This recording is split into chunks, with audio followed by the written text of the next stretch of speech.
Alright, let's take a look at the first programming assignment in part 1.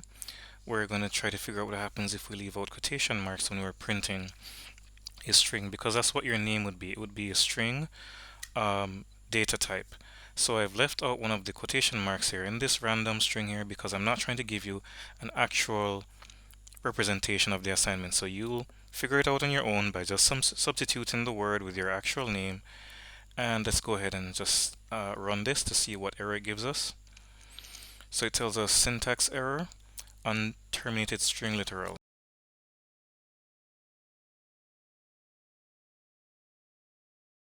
Now, you'll want to make a screenshot of the error messages that you get so that you can place that in your assignment. And of course, if we fix that by adding the quotation mark at the end, and of course it will just print the text that we wanted to print. You can also do this with a single quote. So if I had a single quote but I left off one of them and I try to run the code, then you see it would give me the same error. You can use two single quotes or two double quotes, but so the pairs must match. So there we go ahead, and it's good. Now if I have no quotation marks at all, Python is going to think I'm trying to print a variable. And when we run this, you'll see here it says random name is not defined. So if we had defined it, so let's say for example we went up here. Oh, sorry, that was just running it again. Let's say we went above it and we actually assigned random name, and there's an underscore there because blank spaces aren't allowed. Let me just put some garbage there. But now that I have a variable created, this will actually work. So this is what will actually produce. Okay, oh, it's a capital N. So you see, it's case sensitive for the name, so we have to be careful. All right, but with that fixed, as I said before, without quotations, it's expecting a variable.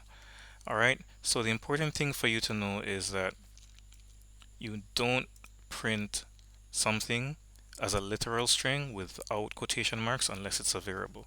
Alright, so that will help you to explain this part here. Let's go on to the second part B. What's the difference between the star and double star operators? The best way to do it is to actually run the code. So what this textbook question is actually trying to get you to do is to practice the Python language, which you should be doing. Let's go ahead and run an example because that's the best way to figure out what it does. So this actually gives us the value 9. So it's multiplying 3 by itself. So 3 times 3 is 9. Just to prove the point, if I change this to 4, will it multiply 4 by itself? Yes, it will. It will square the number 4. So we should get 16, and we do. Let's try to see what a single star does by actually just testing it out. So we'll get straight to it, and 5 star 3 gives us 15. So one is doing a square, not square root, please be careful, this is a square or a power of 2, and one is actually just multiplying by the second number. In section C, it's asking in Python, is it possible to display an integer like 09? So I'm just using an example here with 05 because I don't want to actually look as if I'm giving you the answer. I want you to think. So if I use this here, I could just have said print 05 here, but I'm just want to use a variable for this. Let's go ahead and run this. And it says here leading 0 is not permitted. Right, so it's thinking that it's an octal integer. Now there is a way I can get this to display on the screen, so your answer can be yes or no depending on how you want to answer the question. So you can say no, it's not possible. You can say yes, it's not possible. It says justify your answer.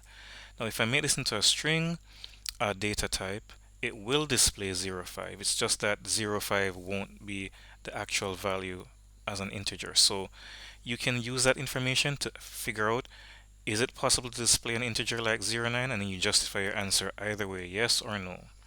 Alright, so let me put it back to where it was before when we got that error. Alright, and then in the fourth part, run the commands, as it is stated here. What's the difference in the output? So you're actually supposed to have the word type, which is a function that will give you the type of data that you put in the brackets. And when we run this, we get a string type because it's in quotation marks, so it's not treated as a number. And the second one, integer because it's just a numeric value there. So you could do calculations with the second one. With the first one there, you could print it. You can't do calculations with that. All right, so this is the explanation for part one. Now you can do this in Replit as a way to get your screenshots as well. So say for example, when I did the example here, you see I get a unterminated string literal there. If you do the one with the type, let's put that back there. To get into the shell mode, you have to type the word Python. So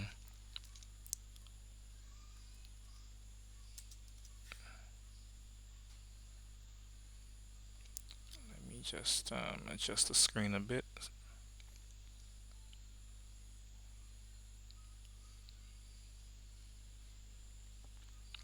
Alright, so you type the word Python to start it at the shell, and now we can use interpreter mode. So type 67 function will return integer, right? So you could then screenshot this, okay, and place and paste into your Word document.